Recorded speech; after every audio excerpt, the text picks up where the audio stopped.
In 5, 4, 3, 2, 1. Please welcome. Please welcome. Please welcome. Welcome to the gayest podcast ever.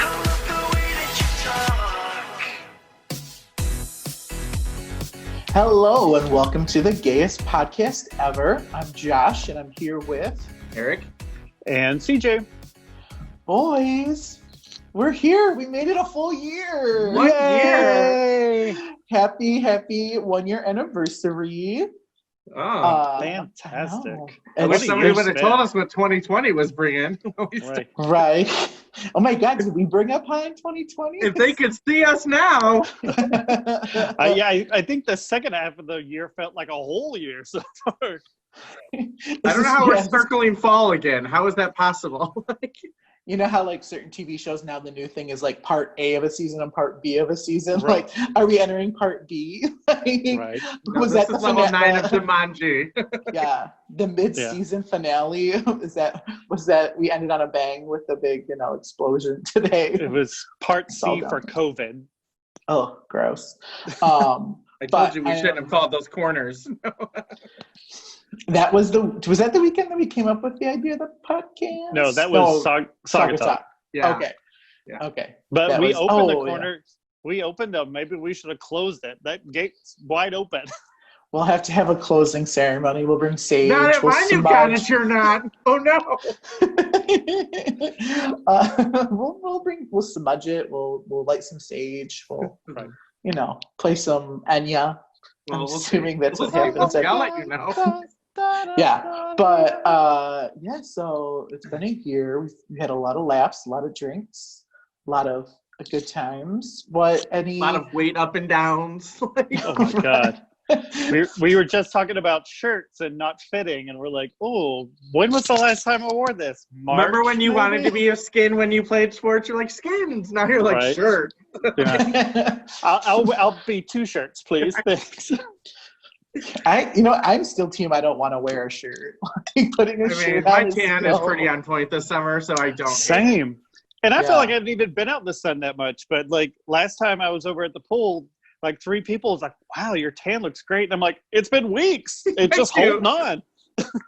Yeah, I'm planning on going up north the next 2 weekends, so I'm just going to keep this dark complexion as dark as can be, because once we're all locked back up inside, it's going to get real sad again, and real dark and pale. But so what have you boys been up to this week? What's anything on your mind that you're reeling from? Eric, I Okay. can already tell. Oh my you're God, reeling from so something. much. Do you want? Okay. Yeah, you go ahead and go Okay. first. All right. Just lots happening in the reality TV world. So Real Housewives of Beverly Hills is coming to a close, and they all pretty much hate Denise Richards. Like, I feel so bad for her. This girl flew on a vacation. They're on their like all girls trip cast vacation.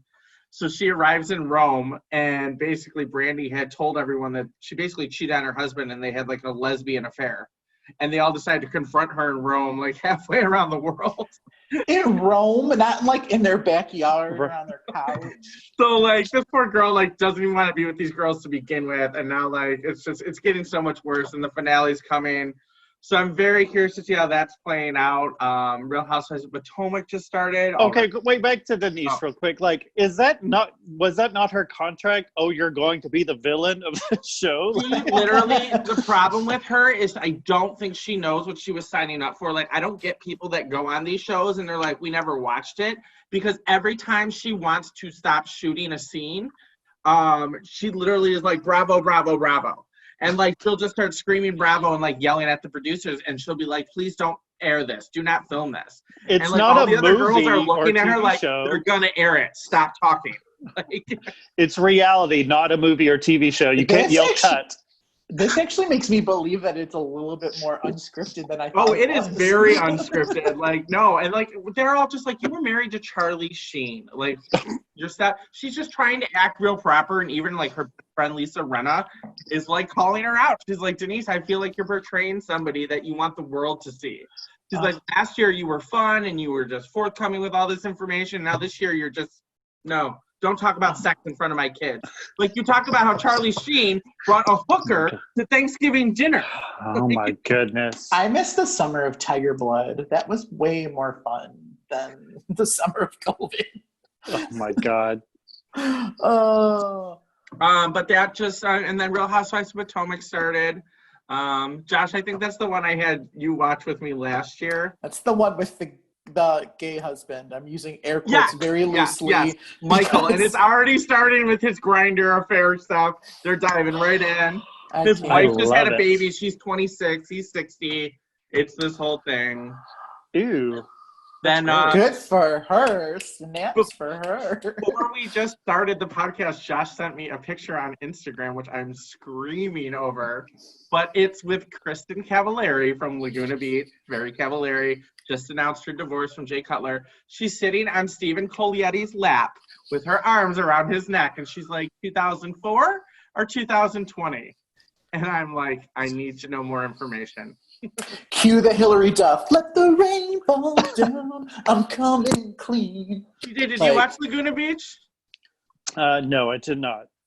Oh, we watched it in the dorm rooms. It was college. It was huge. What year was that?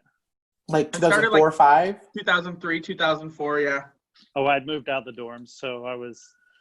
Yeah, you didn't have a TV in your regular apartment. I was trying to work a full-time job.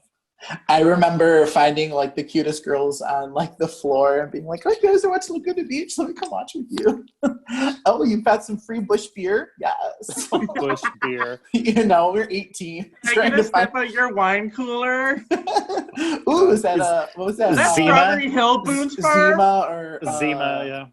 Zima. Mike's Hard Lemonade. Acid reflex just thinking about it.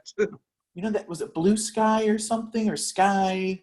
I don't know. Sky had their own like Zima. Yeah, it was something Zima like that. was good with Jolly Ranchers. If you just have some Jolly Ranchers. I never did that. Mm-hmm. Too funny. How about you, CJ? What's going on over there in your neck of the woods? Literally just read this like 30 minutes ago, and so I want to get your opinion. So Disney Plus, obviously we've talked about Disney Plus. We're a big fan of the streaming thing. They just announced. I know what he's going to say. Yeah, I have a comment already. Go for it. So they just announced that they were going to release Mulan on this Disney Plus, but they want you to pay $29.99 to access this and stream it. After you're already paying so much a month for Disney Plus, like now they're going to try to push these movie releases out for $30. That's like the movie I tried to run. Yeah, I want your opinions. Oh, I literally saw it, and I text Spencer. I go, Disney's lost their goddamn mind. And his first thing, he's very logical. I'm very impassioned. Shocking, right? And I've already was like 2 claws in. And he's like, well, Josh, he's like, for a family of 4 to go to the movies, they would easily spend $30. Well, and I was like, well, don't say that to me, because I really felt empowered that there's just the 2 of us sitting here at home watching our Disney Plus, and $30 to rent a movie just seems insane to me. You don't even own it. Well, that's like the Pete, the guy from Pete Davidson from Saturday Night Live. Oh, his big movie. We were going to rent his movie about his firefighter, and me and Dan were sitting here, and I was like, $7, sure. I looked, and it was like $20. I'm like, what? No. And Dan's the same way. He's like, well, in a movie theater, that's what it would cost. Like, they have to make their money. I'm like... Now, usually once a movie hits where you can rent it or buy it, I just usually opt to buy it, because if I'm going to pay $6 or if I'm going to pay 15 to 19, sometimes I just go ahead and buy it. But that's different. So streaming, like, we're just renting it for $30. No thanks. But to your point, if it was a family of 4, yes, you would pay that much. But Josh, you and I have talked about this. Do you think that this, because they said this is a test for other movies that they may release, do you think this is going to be a good way? Do you think it's going to be successful? It's really hard, because I've already heard several studios say certain movies, they're just going to wait for the theaters to reopen. They just don't, they want that experience and everything like that. And I'm on the fence. One of the main things, especially like the Marvel movies, that makes Disney a lot of money. Like, they literally make so much money at the box office. Like, I get trying to wait. And I also really love seeing them at the movie theater in that Dolby Atmos and the big leather recliner. And I love that. Are we talking about a new Mulan movie? Are they like live action? I was like, can't you just go buy the DVD for like $12 at Target? Like, No. what is the big deal, boys? Like, But in my opinion, that was probably going to be the better version than the new live action. So Yeah, well, and like who's playing Mulan? an unknown, but Okay. this poor Mulan, like this movie has been like, it's just not like Disney sunk too much money into it. They've got to try and make some money back. there's Spent no a lot of money. singing. There's no singing. There's no Maybe I'll watch music. it. Yeah, they kind of got rid of like the Eddie Murphy Mushu character. There's no Yeah. like, it looks very serious. And then also like right around the time, because it was supposed to be launched in March and then COVID happened and they just kept delaying it. Now they're trying to figure out what the fuck to do with it. And apparently there's a lot of drama with the main actress who plays Mulan. Like there's a lot happening in China and Hong Kong that I only somewhat understand political wise. And she made a very defiant statement and it's divided a lot of people. So like the whole Mulan movie, if I was them, I would just try and, they just lost $3 billion at the Right. parks. Well, it's or interesting something that they said that this was a test to see how many people would actually buy it. I'm like, of all movies, you're going to choose like the one that no one's looking forward to actually Yeah, watching. it's a bad test. I've never even for watched sure. the cartoon Mulan, so Eric didn't even know it was happening, so I think it's a Right. terrible test. what's the big deal? I can see if my niece has the DVD if you want to borrow it. Oh my Maybe- God. Maybe one of our moms has like the VHS and the big white cassette. My tape. mom has Like- a Disney. My Like mom all has a those Disney Disney vault movies in her that, house like of all this from when Ariana was little. My mom has like Pinocchio and Beauty and like Yep. every one of them. Every time they release it out of the vault, my mom's like the first person in line. she Yes, bought into it. Snatch. Them creating the vault was like the smartest idea ever because I was the exact same way. Now it's on DVD. It's out of the vault. I gotta get it right now. And then like Right. it's going back in the vault. Yeah, once Right it goes now. back in, it won't be released. Like, come on, in 15 years, you're gonna open that vault right back. Yeah. Well, you know what? Good thing that, Disney, they should just come out of the vault, come out of the closet, live their best lives. And Disney Plus freed the vault, and now it's all just there for your consumption. But yeah, so that was fascinating. Glad that we talked about all that. Wait, when one of you guys pay $30, invite me over and I watch it. Spencer did say, because I have I think there's 7 profiles on my Disney Plus account. I was like, well, if I do charge each of them like $5, I guess I could watch it for free, Well, essentially. Now, I Yeah, I'm get gonna doing start that. getting Venmos like, cancel. Well, it's sort of like when the Garth Brooks thing was supposed to be at the movie theater, and you're like, well, I'm not paying $50, but if I took a carload of people and then we all divided that out, well, that's not so bad. And that Yeah. was just like at the point where we're like, God, it's something to do. Yeah. Oh, COVID. We'll have to go back and listen to like our first few episodes and see how things were then compared to now. Right. Or maybe not. We might be Did- dark and scary. Did we drink more or less pre-COVID? I think Wow. I exercised more during COVID. Like I would go on walks and stuff all the time, but I definitely drank more too. Yeah. But, Dan mentioned the other day when we were outside and he was talking to Matt Keeney at the pool and he was like, oh, well, I don't really drink every day now since I'm back at work, but Eric's still continuing. And I just looked over and I was like, judgmental, bud. Right. there is no shame in your game. Right. You do what you got to do. All right. Well, boys, let's go ahead and I think we're going to take a quick commercial break. And when we come back, we'll jump into our first topic with Mr. CJ. I love the way that you talk. And we're back. And to start things off, let's turn it over to Mr. CJ Meeks. And what's on your plate, sir? Ooh, I got a full name introduction. I like that. I didn't go Clarence, but Next, it'll be Mr. Meeks.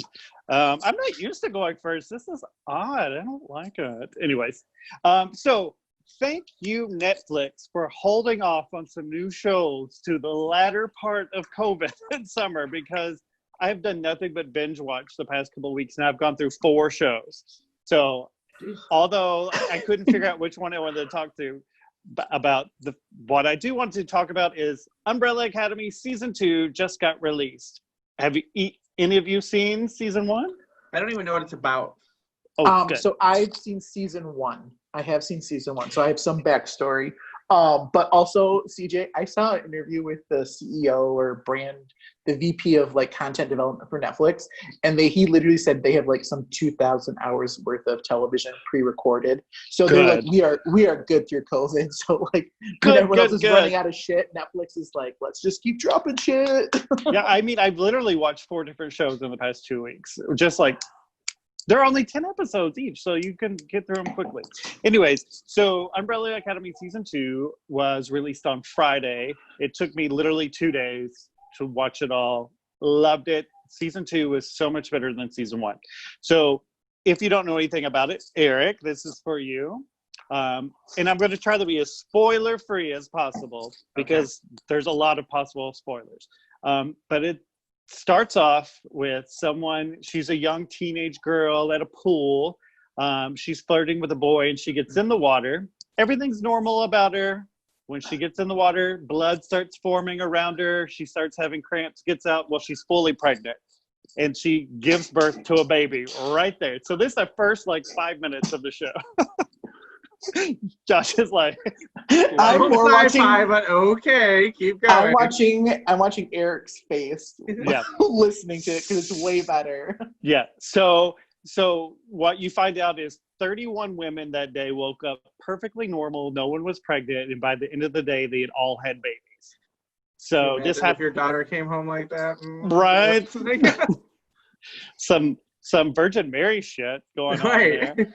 So anyway, so that was back in the 70s. So they kind of give you a little backstory and say that this guy went and he basically bought or adopted 7 of those kids because he was interested in what was going on.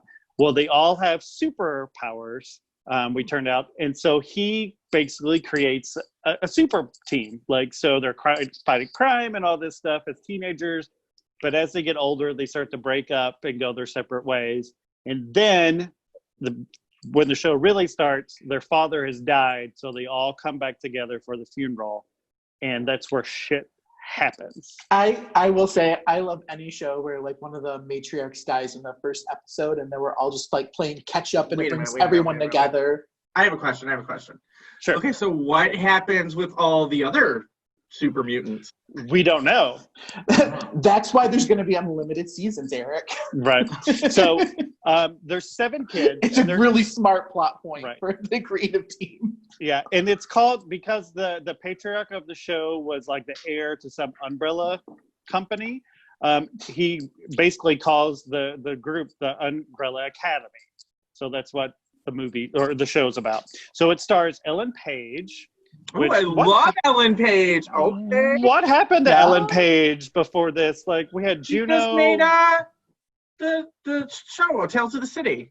She did Tales of the City. She was in Tales of the City. That's right. And she did the movie with Leonardo DiCaprio where everything was kind of sideways. Inception. That was that was pretty much 2 thumbs down. Same, Eric. I saw it once. I was like, never again. Dan was like, "Do you want to see The Matrix 2?" Or I was like, "No." And don't ask me to go see The Matrix 3. Oh, I like The Matrix. They're coming out with another one, I think. Well, they've run out of ideas, so it's just going to be Legally Blonde 35. I would be fine with that as long as race is in it. Oh, she'd be a sassy older black lady, sassy older blonde lady. The show really takes a pivot point. She's in the nursing home, trying to get votes for nursing homes. Or Kerry Washington, her BFF, could just come to it. I love that.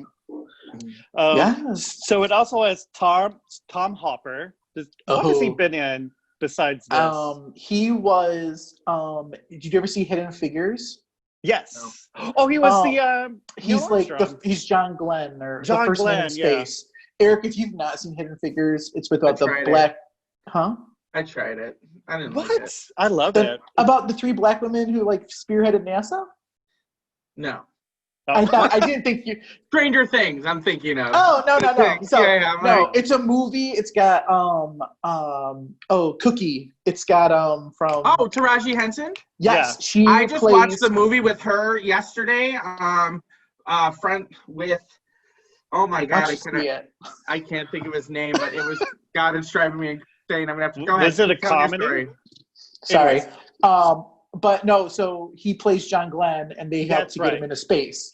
He's very cute. Oh, he was also in Scream Queens. It was that Ryan Murphy show with Leah Michelle and Nick Okay. Jonas. He always Ryan wanted to Murphy climb just in. released Probably a where new he show that always looks looks weird. familiar. He always wanted to climb into. Wait, I'm thinking of someone else. I take this Okay. all back. This I'm is like, not Tom Happer. This is the guy in the new Top Gun. I take Oh, it never back, mind. guys. I'm so sorry. Where No, are wait, the the receipts? movie that I was talking about, Taraji Henson, is The Best of Enemies.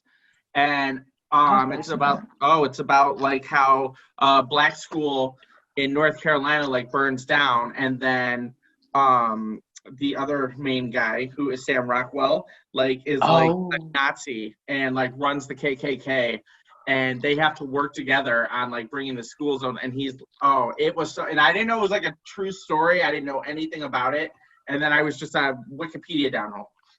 Anyway, get back to your Umbrella Academy. We're spiraling. And I apologize so much. Tom Hopper, I follow him on Instagram. He's super cute and adorable, does all these backyard exercises, but I'm severely confusing him with someone else. So Yes, I apologize. he is. I don't know I what was else like, Tom Hopper's been in.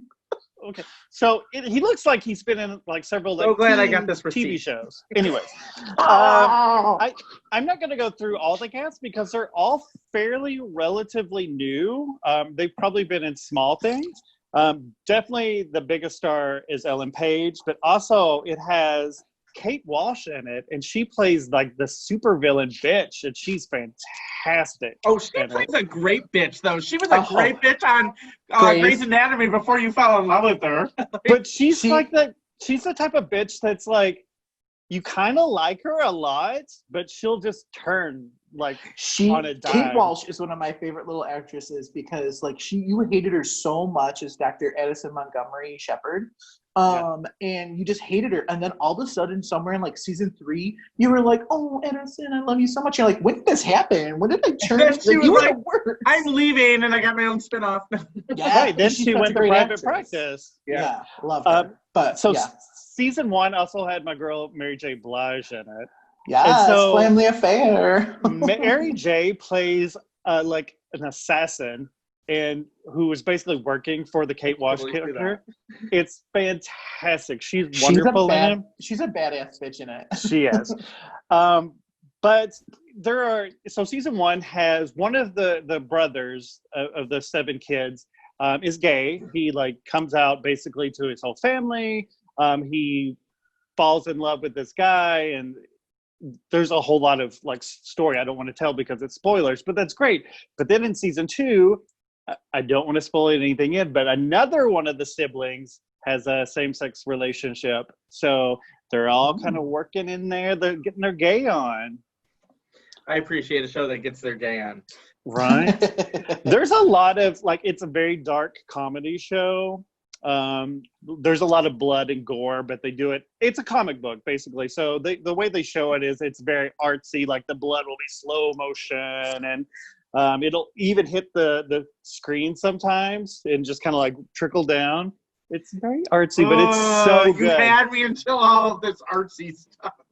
So I will say season 2 was not nearly as gory as season 1. I felt like season 1, like every 5 minutes, somebody's head was getting cut off, or they were shooting somebody, or something. But no animals die, right? Because then I'm not watching it. Well, if they kill a dog, you need to tell me right now. No, I'm not watching it. There's no dead dogs that I know of. But one of the characters is a chimpanzee. So the he's father, computer animated though, Eric. He's computer animated. Right. So the father kind of like shoots up this chimp with some secret serum, and he basically like gets smart and can talk and interacts with the family. He's like he becomes like the patriarch of the family because the dad gets so distant from the kids that he becomes like their father figure. So highly recommended. I'll give it a couple episodes because I have nothing to watch. And I was kind of iffy about it too, Eric, because it felt like a little like sometimes those graphic novels, which are like adult comic books, they don't always hold me. But I will say like the casting is really great. The girl that plays she's the other. There's Ellen Page and there's another girl. Allison. So Allison. she plays Allison. Her name is Emmy Raver Lampman. Beautiful, just this gorgeous, beautiful. Like she biracial? I think she's biracial. Yeah, and she's just beautiful. And she's got a really good storyline that I really liked in it.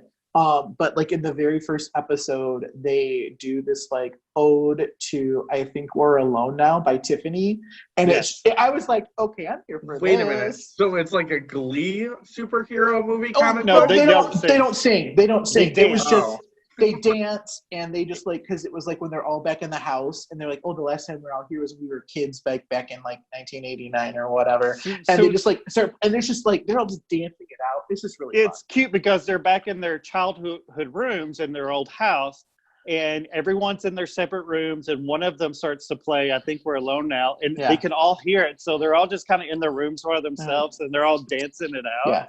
And you even think like the most macho of the characters, like he is dancing it out.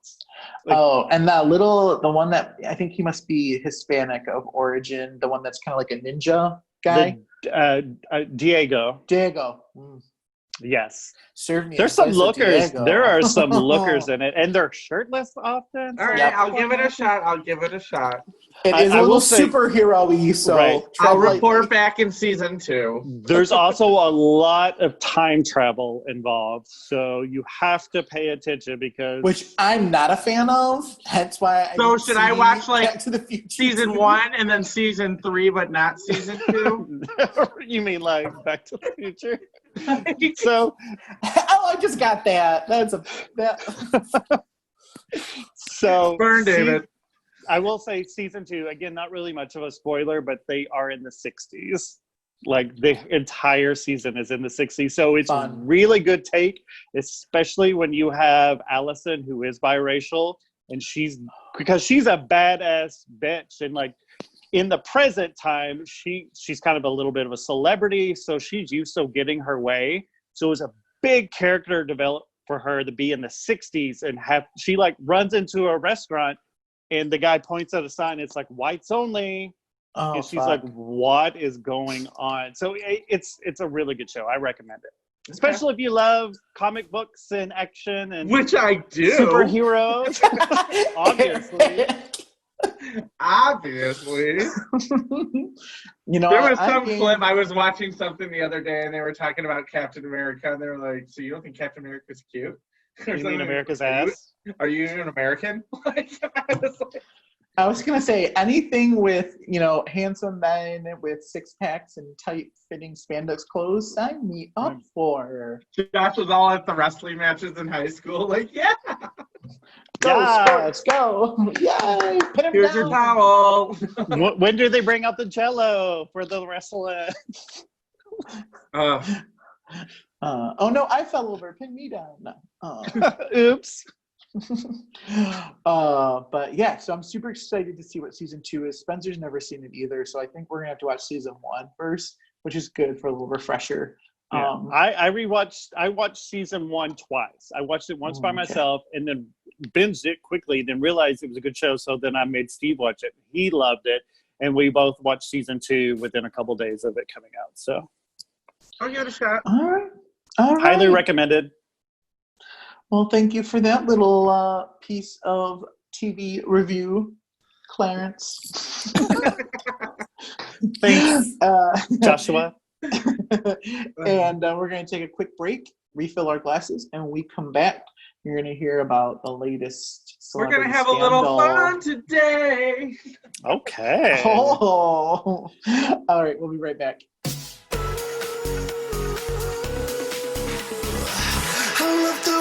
You talk. And we are back. We're back with the gayest podcast ever. And up next, we're going to hear about the latest ongoings and drama with America's favorite TV show. So, Eric, I'll just turn it over to you. Yes, I'm so sad. I was so sad when I read that. So there's a lot of news today about Ellen. Like, it's been going on the past couple days. A couple of her staff they're accusing show producers of sexual misconduct. There's 4 of them. There's Ed Glavin, Mary Connolly, Andy Lasser, and Kevin Lamont, which are her 4 executive producers. So they have had a couple reports of several members of the executive staff have sexual misconduct.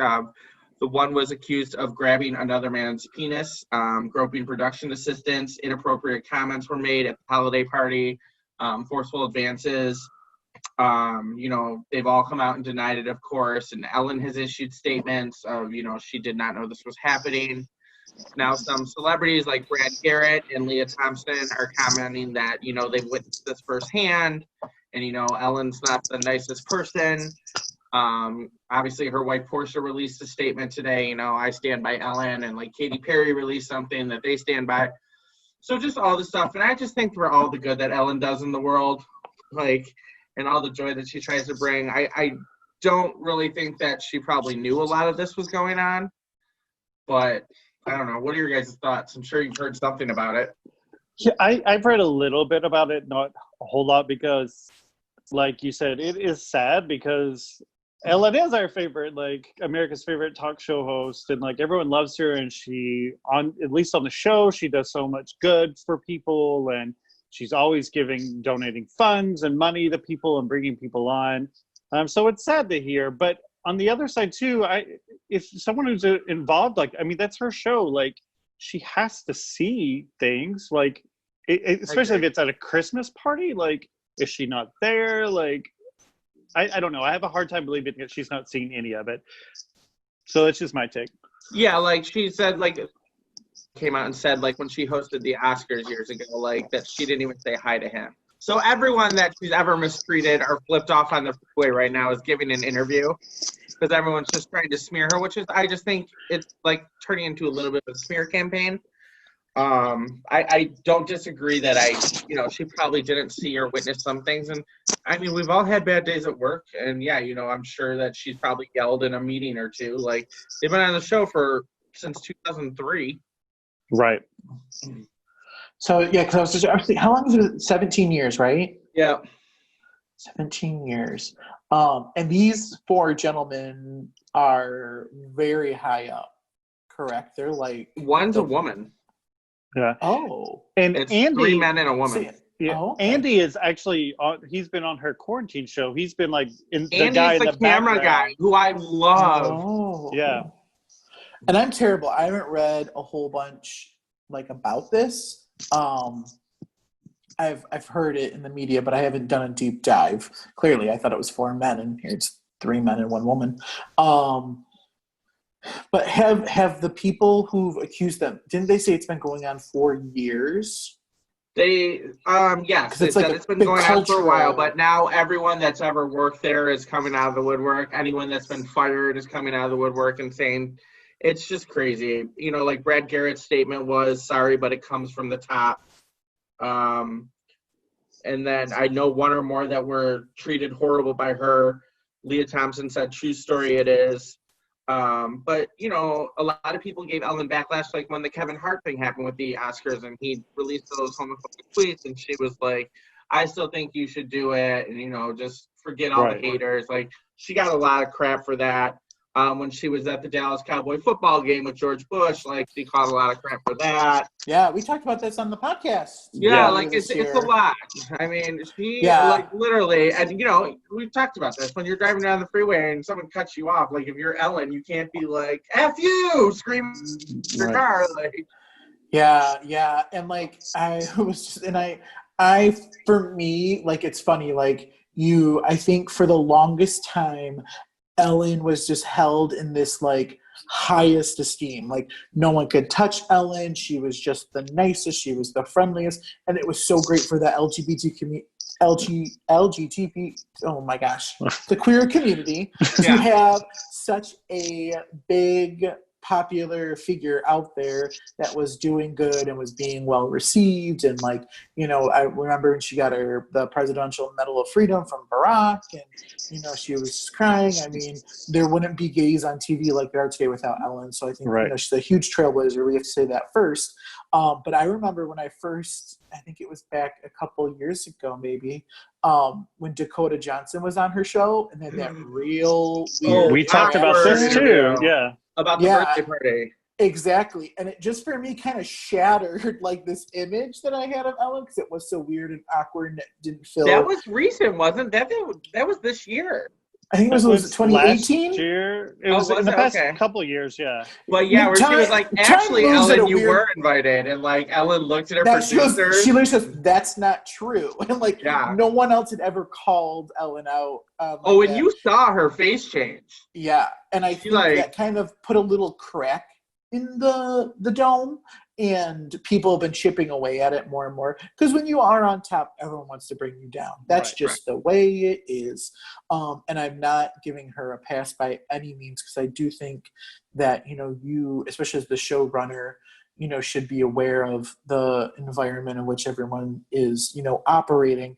But at the exact same time, like, you put these VPs and these directors and the producers on the front line to help weed out. So I would hope that if she saw something, she wouldn't tolerate it, because I'm sure as not only a woman, but a queer woman, she's experienced, her own misgivings on sets back in the 90s. And her statement pretty much said something like the place of happiness that she promised it would be, and she's disappointed to learn that this has not been the case. Right. And there's a little bit of self-preservation that we all have, especially once we're doing well in our careers. We want to continue that. We want to make sure that we make it to the top. Sometimes it's easy to kind of turn the other cheek to unethical things. Or you have enough people working for you that you, like, maybe don't see it. Like, she may just come on and do her little segments, and that, I mean, I don't know. Yeah, because you're exactly right. Like, you can't hold like a CEO responsible for something that happens in like a factory. Like, like, I'm sure that there are checks, and if you're a good CEO, you put checks and balances in there, that if it's something like a repeat action or something that's super horrendous, it does get to you. But at the end of the day, like, you put directors and VPs and managers in place, and you put safeguards in place, whether it be reporting modules or anonymous tip line, whatever, to make sure that, it's happening and it's being addressed. And I think if anything comes out of, the post Me Too culture, the everything that's kind of going on in the world, that it's that we need to create these spaces where people feel that they can report, and that it will be taken seriously and it'll be investigated, and that they don't have to live in fear of losing their job. I mean, I know how cutthroat the job market is in the Midwest. I can't even imagine what it's like in LA or in New York, when there's just so small of a pool of candidates and jobs. So I just think we have to be mindful. You have to be appropriate, respectful. I don't know. Right. And it always seems like that it just takes that first person to come out, and then all of a sudden everyone starts coming out of the woodworks. And so you have to stop and think, well, why did no one else, why did you wait till someone else brought this up before you reported it? And that's the thing, the culture that, look how long it took for everyone to come out, and then as soon as somebody talked about Bill Cosby, it was like a waterfall. Right, and that's the culture that we have to get through. Is we have to make sure that everyone's comfortable with reporting these situations, because it shouldn't take you to sit back and wait to report an issue for somebody else to do it. If something happens, we should have a cultural built up in our companies that I'm comfortable with bringing this up when it happened. I don't have to wait until someone else brings it up, so I'm not the only person. Yeah, but I also think that it's important that, like, sometimes, when we have cultures in place where it doesn't create an environment where you feel like you can say something or do something, you look at like Stonewall, Right. When the first day of, the riots outside of the inn, it was, 200 people. And by the sixth day of the protest, there was thousands. Because sometimes it just takes one person to stand up and be like, no more. And then other people feel empowered by them to sell their truth. And I think that if we all just made an effort to create environments where everyone's truth is valid and I think we wouldn't have this whole conversation of like, they're all coming out of the millwork now. Like, well, it's also that I think that we as like, people also put celebrities and politicians and athletes on this pedestal that you 100%. See this image of them on TV or they posted on their Twitter or something, and you're like, oh, I think I know them. Like, and this is how they should be. And then, you catch them on a bad day where maybe, they stub their toe and spill their morning coffee on them and they're just having a shit day. And like, no, I don't want to take a photo with you. Like, I'm just not in the mood. Like, I think the greatest thing that happened to Reese Witherspoon's career is that arrest. Because it shattered that good girl, Elle Woods, Sweet Home Alabama, and then she was able to start doing more because people didn't have this image of her always being so sweet, so kind, so whatever. They're like, oh, she's a real person too. She gets mad, she gets pissed off, she gets drunk, and then all of a sudden she was like, well, I can do whatever the fuck I want now, and she does it. She got her Oscar and her Emmys, and she's living her best life. But I think you're exactly right that we put these on this pedestal and in this box, and the second that they do anything outside of it, and then the piranha come out, dude. As soon as they see some blood in the water, everyone's coming out because, I'm sorry, money changes people, and people see a chance to get a payout or something, they're going to try and exploit that as much as they can. Well, it's kind of a catch-22.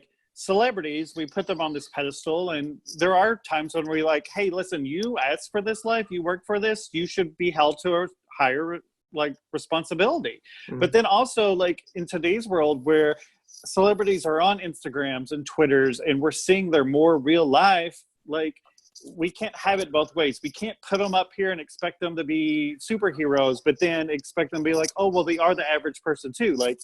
There has to be a middle ground. I will never forget this moment when Natasha Richardson died and Julie from Nip Tuck and Liam Neeson were there, and they were all at the funeral, and the paparazzi were all there. Literally Vanessa Redgrave and Julie Richardson and Liam Neeson, they all came and stood and took family photos for the paparazzi, can you guys just get your pictures and get the hell out of here and just let us have our day? And I was like, I mean, it sucks. But if you do something like that, they might just leave you alone. Right. Oh, heartbreaking. It's a weird line. It's a fine line. It's right. Yeah. And I would hate, and this is, I feel like Ellen does a lot of good in the world. I feel like she changes a lot of people's lives. So I really hope this isn't the end of her, or did they take away her talk show or anything like that. Well, and I think she's been stepping down slowly from her talk show. I think that's why that 20 years was kind of her mark, and she's I mean, she doesn't need anything else. Her and Portia are happy. She's got Portia bought her a zoo or some shit. I don't know. The gorilla conservative in Africa. Well, and they've been prepping our girl Kelly, who we love and we talk about on the podcast all the time. But they're kind of promoting her to be that step-in, fill-in. All right, so know who the rumor mill that I heard today is set to replace her, because of course. And this is I was like, oh, of course we already have people replacing her. This is the cancel culture we live in. I heard Kristen Bell. Well, she's fantastic. I love her. She's from Michigan. She's from Michigan. She's from Huntington Woods. We support Kristen Bell and her husband from Milford, Dax Shepard. Yes. Oh my gosh. There's a little big boy right over by us that Dax Shepard used to take his dad to all of the time. And I'm super, I was like, oh, I would love that for her. Sorry. I'm so excited about it. They just rented a little camper in the middle of nowhere in California, and she was taking pictures. She was like, mommy and daddy had a little weekend getaway, and they're just standing there like normal people, and I want to be their friends and hang out with them. I thought you were about to be butt ass naked. I was like, where? No, but there was the Instagram post once that I swear they had to be high or something. Because Yes, they're you both said it to laying me. in They bed. totally took an edible or something. They were laying in bed and they were both on their phones, and then they figured out how to do the Instagram like together, and so like they're getting different angles. And at one point, Kristen thought his dick was exposed, and she was like, oh, "Babe, did I just?" It was hilarious. Yeah, Their Dax family's so cute, little Lincoln and Delta and Dax Yeah. and Kristen. And I love that they just like they're very much Kristen Bell was the spearhead of that. Like, don't paparazzi don't take photos of my kids, and Right. I won't show photos of my kids. They didn't sign up for this. You know lifestyle. who their I'm not gonna do besties it. are? Ashton and Mila. Yes. 'Cause- Yeah. Yeah. Who doesn't want to go to that dinner party? I want to go to that dinner Right. All 4 of them were on Ellen. Oh, But yeah, so we'll keep you all updated in season 2 of the Gayest Podcast Ever, what's happening with Ellen and all of that. But I just really hope that the people who were, assaulted or taken advantage of get justice, and that whoever, if they do an investigation, they find someone's responsible or took inappropriate actions, it's handled appropriately. I'm all about justice these days. And also, in the words of Ellen, with everything going on in the world and all the Karen Unhinged videos Josh makes me watch, be kind to one another. Be kind to each other, right. please.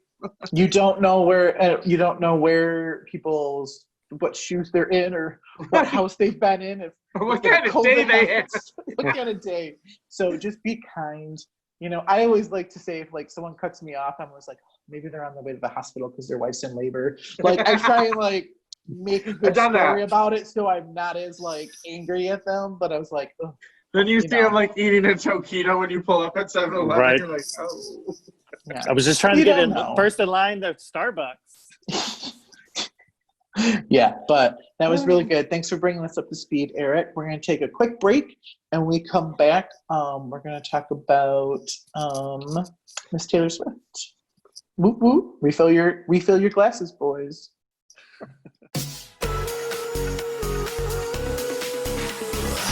I love the way that you talk. And we're back. And first, before I jump into my topic, I just want to say the guy I was thinking of earlier was named Glenn Powell. He was the guy from Hidden Figures and Scream Queens. So I'm very sorry, Tom Hopper. You're beautiful. Glenn Powell, you're also beautiful. Tom Hopper's my favorite actor now just because of that receipt. Whatevs. But yes, love you both. Mean it. Oh my God, Tom Hopper was in Game of Thrones. Sorry. Oh, he was Rickon or Dickon. Yeah. Yeah. He was Rickon. Yeah.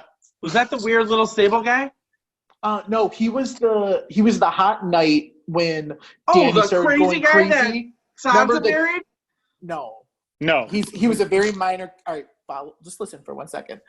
He was a very minor character in like the second to last season when Danny started going crazy, and she was like, "Bend the knee, or I'll literally light you all up." And so she lit them all up. He was like the hot knight that was. He was a son of the Tarly. Lord.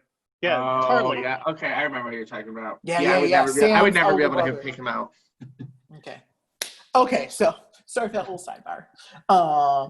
And Game of Thrones, we could segue. No, there's no way I can segue next into this. But Oh God, please, no prequel. Please. So, in all the craziness that is 2020, that is COVID, it was so dark and it was so despairing that we had to turn to one woman to save us all. And that one woman is Taylor Swift. And she... Why do I feel like we've talked about Taylor Swift 9 times this year? Because we have. So you want to know something even funnier? So it actually makes perfect sense why we did. Because Taylor Swift released her 8th studio album, Folklore, on July 24th, 2020. And it literally, Lover, her last album, was released 11 months earlier in August of 2019 when we started the podcast. I know, I got the text messages at 7:30 a.m. New album at midnight. I'm like, My God. 11 hours away.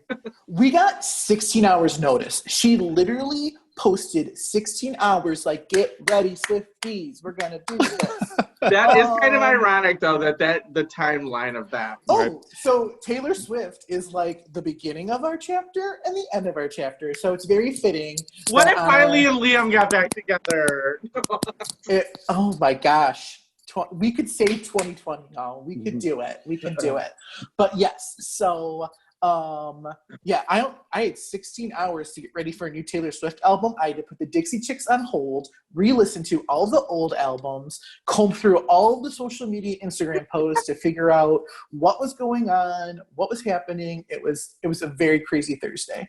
I have to ask, is there a documentary? Are we going to see a documentary? Fingers crossed. Producer Chad is real excited. Like, literally, that was the first thing I thought of. I go, please, God, no, not another documentary. So good, so good. If you haven't watched Miss Americana, hang out with Chad on any random Saturday night. Make you watch it. Is a good documentary. Do you have any plans amazing. from 2:30 a.m. till 4:30 a.m.? Yeah, you'll have to pause for cry breaks. I have been a victim of Chad at 3 a.m. being like, let's start the documentary. And then the next thing I knew, the sun was coming up and I was getting fresh donuts and coffee to take to Spencer. Almost there, yeah. It was literally the craziest Friday night of my life. I can't believe we stayed up and watched that documentary at 3 a.m. I literally got through like a half hour of it and I was like, I'm going home. And the worst part was, me and Chad had both already seen it multiple times before we decided to watch it at 3 a.m. But oh my God. I digress. I think I made it through 3 cries with Chad, so that's about an hour into it. Let's take you tell time. So what are your thoughts? I've heard I've heard a couple songs, but I'm not like a Taylor person. Yeah. So the whole thing was written and recorded during COVID-19. So that right there should tell you how deep and dark it is. Well, what else did the bitch have to do? Nothing. Right? And I just want to say to all you other musicians, celebrities, writers, if Taylor Swift can write and record an entire album that's this good, you can, George R.R. Martin, you can finish your Game of Thrones book. Adele, you can put out a new album. You did bring back the Game of Thrones. To reflect. They're just taking this time to reflect. They are. Maybe take this time. You're eating Doritos on the couch like the rest of us. Just say you're being lazy. Maybe take this time to reflect on your art and put it out for me to consume. Because I'm running out of shit to listen to. But anyways, so it's very, very different than any other album she's ever done. It's very like indie, folk, art rock. Are we talking about Britney's Instagram post or Taylor's new CD? No, That's we're talking about Taylor. Twirl. So I will say this. I did not like it the first listen. I literally woke up Friday morning at 6 a.m., put on my walking shoes, and went for a walk through the neighborhood. And I was like, I'm going to get a good listen before I go to work. Put on my walking shoes. Yes, I love Josh, that. I cannot right now. Oh, literally. And it was the saddest walk of my entire life. I literally got through 13 songs. There's 16. I got through 13. I was like, I'm just going to go home, make a cup of coffee, and go to work because I think that'll bring more joy than what I'm listening to right now. And so the other thing with Taylor Swift, and this has happened on every album, the first single, the first song, it's never, ever what I'm expecting. So I immediately don't like it because I'm like, well, this is what I was expecting. But then as you listen and you devour and you realize how good it is. And I love it, just like I've loved everything else that she's done. So maybe that's it. I've only listened to it once, and I did not like it. Oh, so I had to give it a second. I would give it a second then. I would venture to guess. It's like Schitt's Creek, CJ. You just got to give it some time. I would venture to guess that at the end of the year, when Spotify does a year in review, Taylor Swift will be my most listened to artist because I've probably had it on nonstop since it's came out now. It's very slow. Is it just slow? Like, what's the problem? Yes, are you guys looking for more upbeat? No, and so I also love me a ballad. But like, were you happy during COVID? No. Well, I mean, No, we all had our moments. It was like this, but most of the time it was a roller coaster. It was very dark, and you're like, should I wear basketball shorts or sweats today? Yeah. Yes. No. Or either. Yeah. But so it's definitely like some down-tempo ballads, but it's also very like earthy and ethereal, elegant. It's like all these different It is like if you listen to it, and so He's got a thesaurus in front of him. Right. I will say Girl, there are. I scored really well on my verbal on the SATs. I'm sure it was you the did. Math where I struggled because I'm gay and gays can't do math. Hey, I do math for a living and I'm gay. Rude. I will say that. Honey, you weren't for the Oh my longest time though. maybe you didn't do that till after you got married. It took her 2 Sorry. tries. It's fine. I will say some of the lyrics though are really, really deep and good. Like the only time I listened to it, I would be like, "Oh, did she just say that? Wow, that's Well, really." is she even dating nice. anybody? Did she break up with anybody recently? Like Her and Joe have been together for 2+ years now. They're in love. They quarantine together, and there is Joe What's his name? Alwyn. Joe Alwyn. Is he somebody? And He's who Lover. he does a She wrote duet. Lover for Joe. No, but like he does. Is he like a celebrity or like a nobody? He's so Wikipedia called him a British actor, but he might have been an extra on like Harry Potter, Doctor Who, or something. I don't know. Let's find out. We'll find this out. So no, they're very much in love, and there is a pseudonym on the album because she wrote or co-wrote all the songs per use because she's Taylor Swift and amazing, with Jack Antonoff and then the guy from The National. And I've never heard of The National, but they're apparently this like pop indie band and they're really good. And she met him at Saturday Night Live back in 2014 and they started a friendship. And he didn't tell his family that he was recording this album with Taylor Swift, especially his daughter, because she was like, no one can know about this. Like it's top secret. So literally until like it came out, then he told his daughter, P.S. I've been working with Taylor Swift for the last 4 or 5 months. And she was just like died. Tell that daughter to call me because that's how I felt when my dad told me he gave Lady Gaga a tour of Henry Ford Museum. And he was like, that Gaga person you like and her fiance came to the museum. I showed them around. I'm like, what?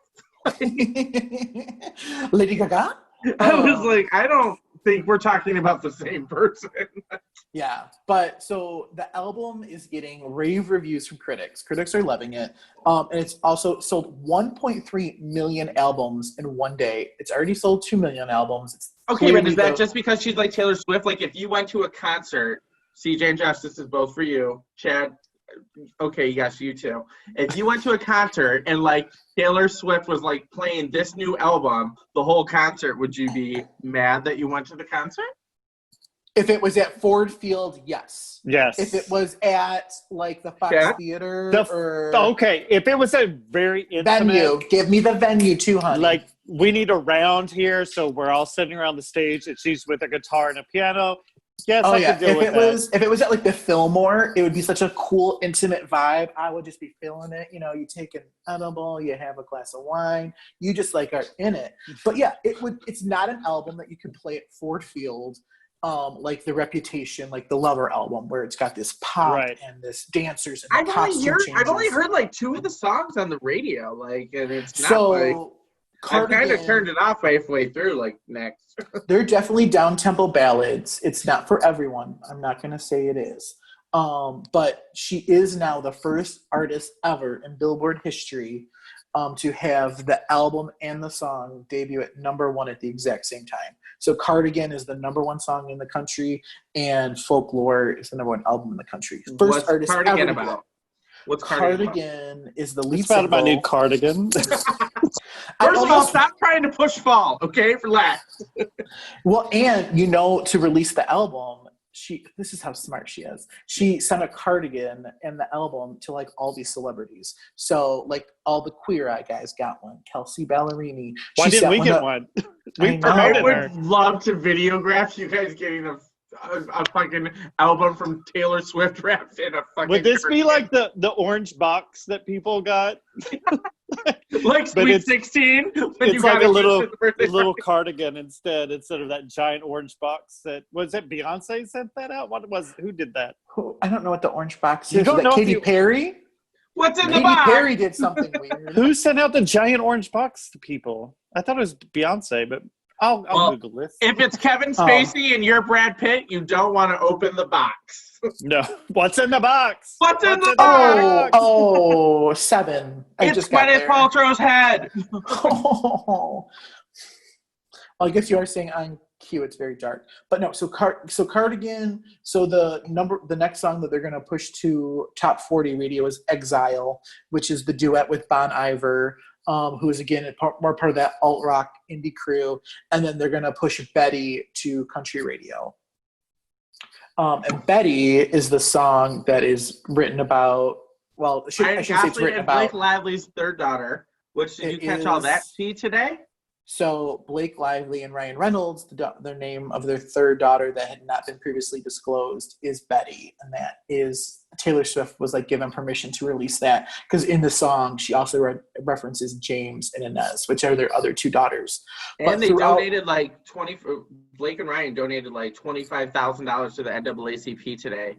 Because the venue they got married that was filmed at the Notebook location was a plantation. They said this. And they put out this big long statement of how they want to educate themselves and they want their daughters. And they are, God, if anything ever happens to them, I will be devastated. Well, and I don't know if you also heard Ryan Reynolds started a company that on all of his films requires like anyone who's like a minority or a person of color can get on the job training and learn how to be a camera assistant, a gaffer, a sound tech, whatever. Oh, so maybe they want to do something else. Yeah, so he's trying to provide opportunities for people who might not have been able to. They're close with everybody, like Taylor. They're the gift that keeps on giving.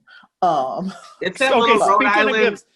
Speaking of gifts, I did find the orange box. It was Beyonce. So she sent out the various celebrities, and it had swag from her Ivy Park, I guess was like a clothing line. Yeah, line. So here's, Eric, your favorite. Reese Witherspoon received one. Yes, Reese Witherspoon. Wait, it's a giant box. It's a giant orange box. Beyonce literally sends you a giant orange box. You're like, what's in the box? So I forget who the celebrity was. It's Blue Ivy. You get one. I think Chrissy Teigen and John Legend were driving down their driveway, and they're like, why is there a giant orange box in our driveway? And it was Beyonce sent them like this big swag box, and it's called Big Orange Box. How did all of these giant boxes get past security protocol for someone like Reese Witherspoon, someone like John Legend, Chrissy Teigen? Hey, Beyonce dropped this off. Unless it's personally Beyonce at the door, if I'm the security guard, I'm going to like... You know damn well that if you found out a package came to your house and it was from Beyonce and your security guard turned it away, you know damn well that security guard would be fired the next day if you found out it was from Beyonce. Yeah, suddenly Ellen knows all about that one, doesn't she? Ooh. I mean, if it's CJ, too soon. But just bringing it back full circle. What's in the box? Yeah. Well, and Taylor Swift is a person who like totally stood up for like equal rights because that radio show host that grabbed her butt and she was like, "No, we're taking him to court." And she got that dollar. Taylor Swift can do some like shade on the red carpet when she was like, "Every guy here wants to take you home" or something. She's like, "I'm going home by myself tonight." I'm a Grammy Award winner. I don't need to go home with anyone else. She was like, "I imagine you're going home with more than just these awards, right? Like some guys." No, I'm going home by myself. Well, look what happens when she's quarantined with the guy that she loves. You get this album. Yeah, it's so good. It's gonna win her all the Grammys. Oh, I thought we were like going the opposite way, but whatever. Do you think this is like her everyone's like I read one article and it's because she's 30 and she's finally coming in her own and everyone's calling it like her album that's going to elevate her to the next level, like her Stevie Wonder Keys in the Song of Life they compared it to, like very much like this is going to take her to the next level because she was able in this album to finally stop writing about her life. She was writing about other people's lives. And she proved herself to be a really, really great storyteller because the whole thing about folklore and the whole theme of the album is stories from other people's point of view, and the lyrics in it are just so good. And I will say, so clearly Spencer is impartial. That's a great way to put it. That doesn't sound as bad as I was going to phrase it.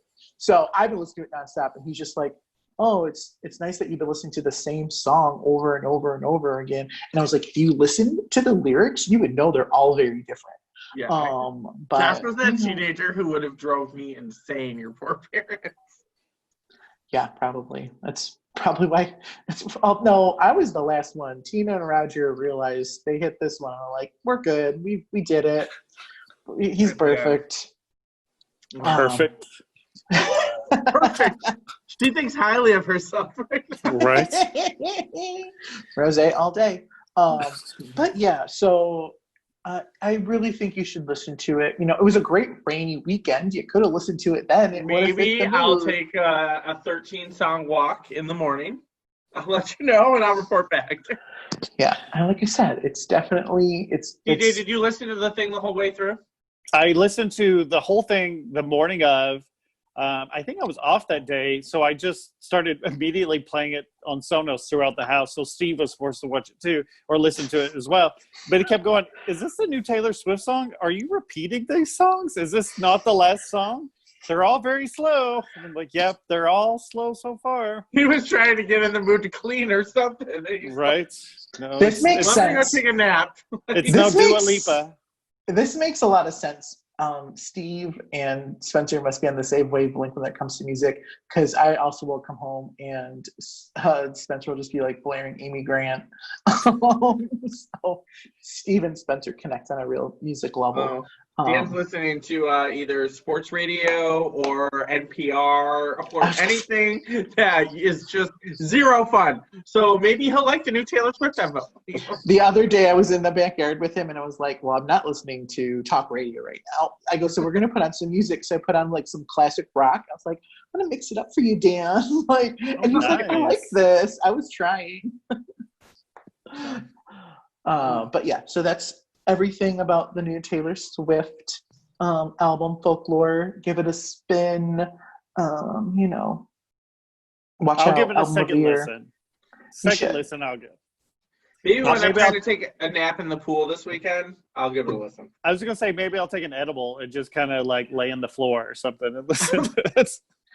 Yeah, it would be such a cool. Then an Amazon package is going to arrive for CJ. What's in the box?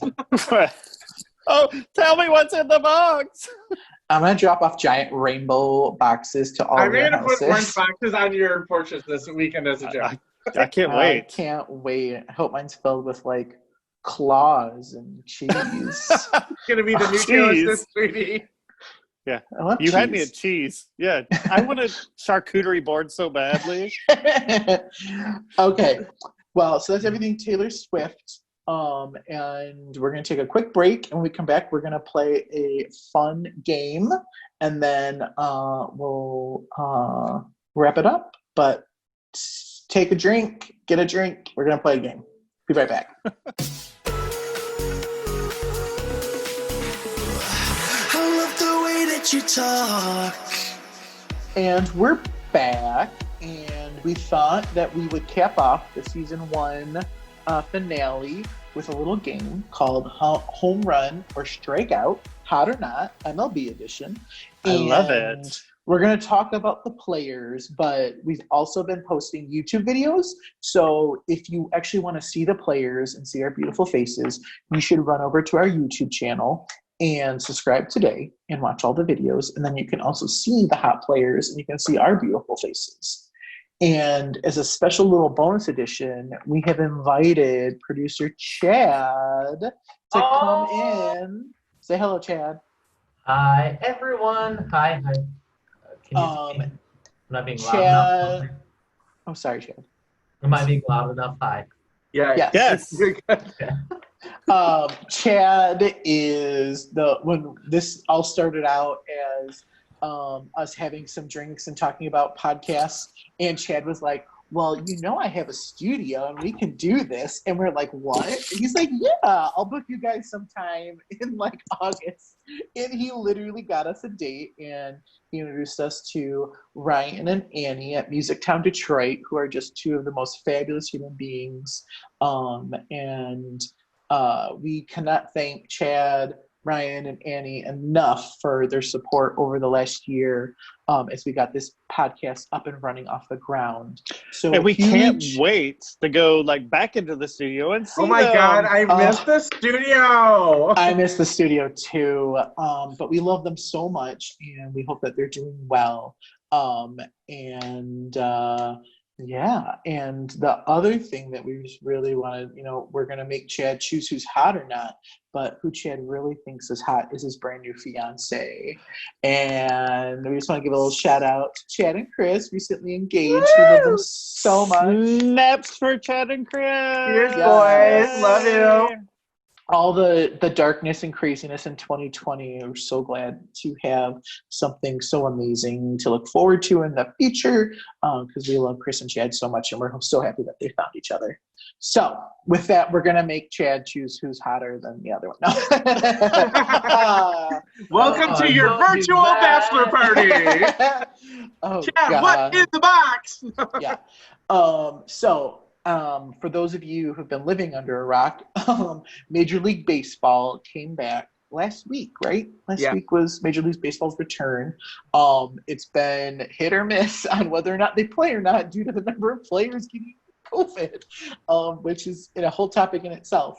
But so what I thought we would do, because we love playing games and we love looking at hot men, we combined the two of them to play hot or not, home run or strikeout, MLB edition. So it's just a bunch of hot guys that we're going to look at and judge. And I kind of made little baseball card statistics for all of them because Of course so you did. fancy. I'm a judgy little bitch. So Fancy. I love it. is Chris Bryant. Chris Bryant is a Chicago Cub. He is 28. He is 6'5", 230 pounds. And his current salary is $18.6 million. I love that you put their salary on. Oh, yes, girl. I was trying to think. First of all, anything's hot at Yeah. $18.6 million. Yeah. They're Right? all hot. You guys would laugh your ass off. When I first started putting this together for the stats, I had like home runs and shit like that. And I was like, fuck that. That's not going to fit on the screen. I mean, minus the age and the salary, he's my husband. So, yeah, I think he's hot. I mean, look at those baby blues. And so Chris Bryant helped the Chicago White Sox, the Chicago Cubs win the World Series. So I'm sure you got a huge payday for that. But so, Chris Bryant, hot or not? Hot. Yeah. Yeah, no one's saying no to Chris Bryant. No. I hate the way he spells Chris, but It's like Jenner, our future president, 2024. right? I thought we were saying home run or strikeout. Oh, home run. It's a home run. Home run. Okay. Next is Bryce Harper. Oh, that's Bryce a grand run. slam. Home run. Bryce, That is a grand slam. Bryce Harper is 27. He is 6'3", 220 pounds. And while I say his current salary is $10 million, you should know that prior to like 2 or 3 years ago, Bryce Harper had the highest MLB contract of all time. And his whole contract is worth like $200 million. That picture on the left, is that not giving you a little Liam Hemsworth in the face? Yes, that's what I was. Okay, the left picture is much hotter than the right picture. I just both. But you should know that the one on the right is newer. So the I don't one on care. the left is a little older. And actually, his current hairstyle, it's really kind of longer, and I didn't like it, so I didn't share it. It's a COVID look. It's the Hashtag COVID look. It's much Yeah. longer, but I love Bryce Harper. Home run, grand slam, agree, Home boys. run, grand slam. Home run. I'm rounding those bases twice. Yes. And for those of you who don't have your own internet, you're not on a work connection, you can find NSFW photos of Bryce Harper because I believe he did the ESPN body issue. So And looking that up right Can you now. text me those? Yeah, I'm like, So take a commercial break. I believe you can find some very, very good photos of Bryce Harper. Can that be in my big orange box when I come home? Right? Hey, what's the Jimmy Fallon thing? We'll put your dick in our box. Yeah, yes, you can. All right. Up next is Mike Trout. Mike Trout is 28. He is 6'2". He is 235 pounds. And his salary is $33.25 million. And Mike Trout is the one that replaced Bryce Harper as the biggest MLB contract in history. So he's got a very baby face. Yeah, Like, I'm not into it. I'm not. He's the into it. oldest one so far, and he's got such a baby face. But his salary, though, hello. Home run. He's a little bit more Home run. muscular. He can hit those home runs like no other. And he's very, very popular. But I also agree that his baby face wasn't doing much for me. So that's why I put the photo of him in an action shot with the butt. Because, I thought we'd like to see all the angles. Yeah, I mean, he could definitely hit my home run. But I'm leaning towards no. For him making the most money, he's not. I'm fine Josh with on 10 this one. million. I mean, it may be like a double, but I'm calling you an Uber. You're gonna get out at third. Home run. Home run. Home run. Producer Chad likes it. All right. Up next is Adam Duvall. Adam Duvall's 31. He is 6'1", 205, and his salary is $510,000. How does he make less than not even $500,000, basically? You're out. He doesn't hit the home runs like Mike Trout does. Yeah, he is out. No thanks. But you know what? Those dimples were kind of doing it for me in the photo. I thought he was kind of cute, but I'm agreed. I mean, I'm going to be honest. I couldn't make them all super hot. I'm going to be honest. All of them are probably most likely going to be a home run for me. TJ, I'm going to agree. I'm going to say home run on all. Yeah. I mean, Yeah, this is a bad game for producer Chad because he likes jacks. He's got long dimples, too. I like those that. dimples are what got me, and that's what I was like, I really wanted to include because I am a sucker for good dimples. So you like how his mouth expands, is what you're saying? Yes. The answer You know is yes. what? All right, so up next is Trevor Plouffe. And Trevor is 34. Plouffe. He is Plouffe. Fluff. Right to the ground. Nothing. Splat. Well, he would have to take my last name for sure. He is 6'2", 205, and his salary is $5.25 million. And I really, because I think he is pretty attractive, but all of the photos I could find were really unattractive. So this is the best I could do. So I tried to do an action shot, and because I think he's got a handsome face, but He's got a nice little butt. You're So out. he's still a home run for me, but he's probably leaning toward the Do you strikeout. know that CJ, when he says home run because all that he thinks in his head is he gets a soaking tub and fucking room service the next day. Yeah, right. But 5.5 $5.5 million. yeah. Can I I take the don't think- 0.25? I don't think Trevor's coming back. I think his career's kind of done. I think he's kind of done. But So I'm seeing a Um, trend here. The older the age, the less the salary. That's Well, not it's fair. called- You notice Sports. baseball players get paid insane amounts of money and they don't even get hit like football players and hockey players. Like yeah, it's a non-contact sport. Yeah. it's wow. All right, so this is JD Hi. Martinez. JD Martinez used to be my Tiger. I loved it. I have a T-shirt for JD Martinez when he was a Tiger. I bet he's you do. 32. I got a he's- poster. He's 6'3". He's 220, and his salary is $23.75 million, which I did not know, and I'm so happy for him. He checks every box in my book. Check. Eric- check. Yeah. Eric, the second I was like, and he And then actually he got plays a- for Boston now, which I'll take. I knew you'd love that. Yeah, he can check my box. He is just, and every photo he's usually smiling.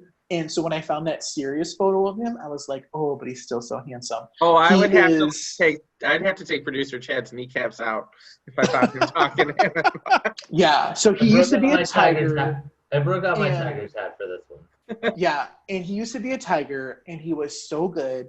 And when they traded him, I was so upset. I think I even commented on his Instagram post that he had been traded and was like, thank you for all the hits. Because the number one thing I remember about JD Martinez, besides that award-winning smile and that cute butt, is that every time he was up to bat, he got on base. He is worth every penny of that I salary. bet he does. And I'm so glad that he got a world championship ring with the Red Sox because I follow him on Instagram. He's just a super sweet guy.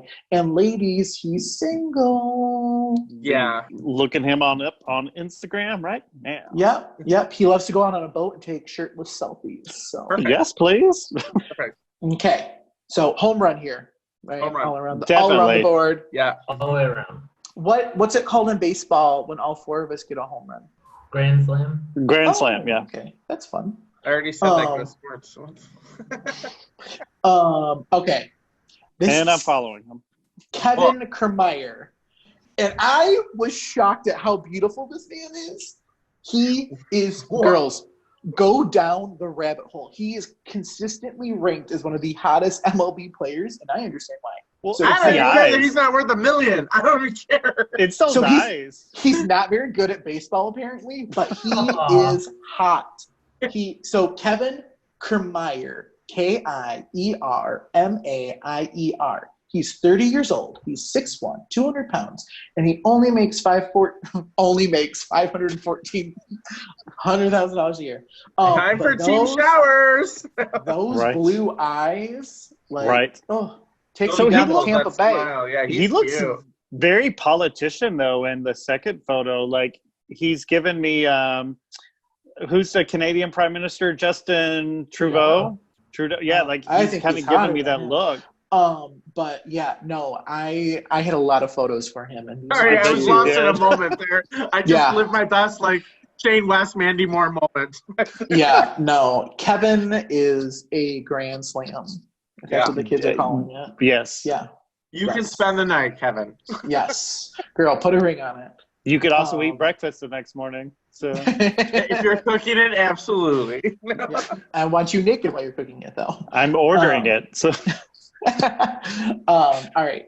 So this is my current tiger. This is Daniel Norris. He is 27. He is 6'2", 180 pounds, and his salary is $514. But he is legs for days. He loves a good haircut. He loves a beard. He lives in a van down by the river. seriously, can we Yes. go By find the him? Detroit River? Yes, but he had cancer. He beat cancer. Aw. And he is one of our starting pitchers. But I just think I had to include a tiger, and I just think he's the dreamiest of all of them. He looks a little dirty in the second photo, and I like it. He looks a little he's- bit country boy for me, like country Yeah. star, and I am living for it. Yeah. No, he's There's Put a- him in a barn. Yeah. There is a rumor that he shaves his beard with an axe. huh. What? Yes, he's very hippie, natural, but he also is very lean and covered in hair. And if you Google MLB baseball player that lives in a van, you're going to see some very, very nice photos that I cannot include on this. Well, he's on on this Instagram. podcast? I'm following him on Instagram right Yes, now. I follow him on TJ has Instagram. literally never been such a diehard sports fan in his life. Right. Yeah. It's like, yeah, go sports No, ball. see, sports can be fun. He's So gonna far, be like when baseball opens back up, he's gonna be like, I gotta sell season tickets. that's Yeah. his van. Oh Well, yeah, I mean It's the ugly. best. Well, he's very natural. He's very hippie, but It Okay, looks like another it's- time, girls, another time. yeah, okay. You know, But it's yeah, great that's- when you find someone and you are already following them. Well, Yeah. he's kind of homeless. Good. We've We got ain't a- almost for $500,000. I've got a spare bedroom. That's like Matthew McConaughey. He's just living his best life when he used to, live on the Play- beach in his trailer with his bongos and his Playing weed his and bongos. He Yeah. met, what's her name?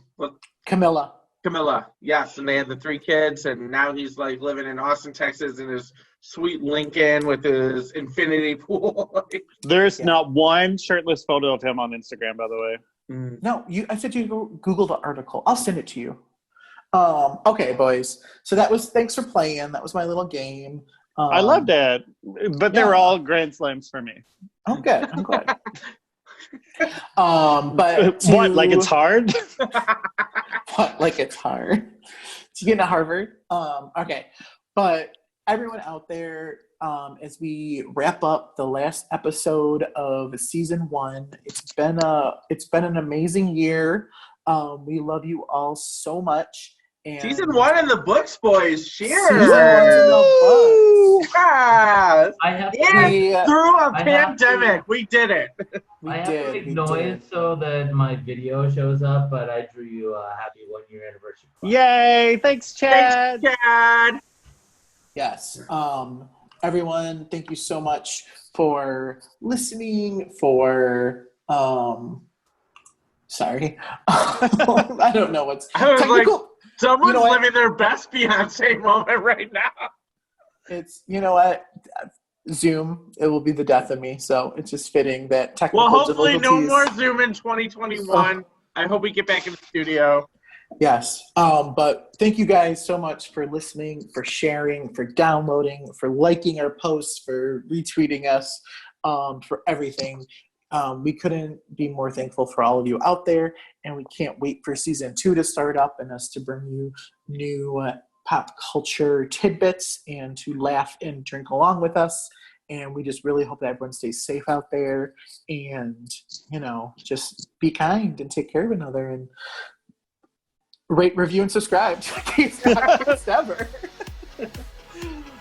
But again, thank you guys so much. We love you, and we'll see you in season 2. Season 2. Cheers, bitches. Bye. Cheers. What do you guys? Bye. Bye. Bye.